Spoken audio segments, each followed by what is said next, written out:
Welcome to Luca is a Billionaire, where the only thing I invest in is your answers.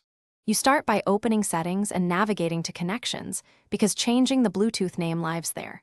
Tap Bluetooth to see the list. If Bluetooth is off, turn it on now so the name field appears. If your Samsung has quick settings, you can use that to enable Bluetooth faster. Once Bluetooth is active, locate the three-dot menu or the gear icon next to paired devices. This is where you begin renaming, so make sure your phone stays unlocked while you work. Next, you find the rename option, either via the three-dot menu in the Bluetooth screen or by tapping the gear icon next to your device entry. This difference depends on your One UI version.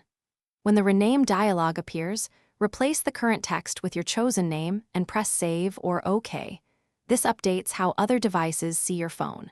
Make sure the name is concise and recognizable, because a simple name helps during pairing and reduces confusion when multiple devices. Finally, confirm the change by viewing the Bluetooth list and checking other devices' pairing screens.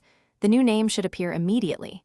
If it does not, turn Bluetooth off and on or restart your phone to force a refresh.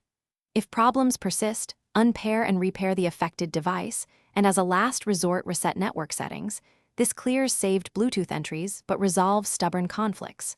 Remember, restarting or repairing is faster and safer than a full factory reset. Thanks for watching and please subscribe. It's the best investment you'll ever make.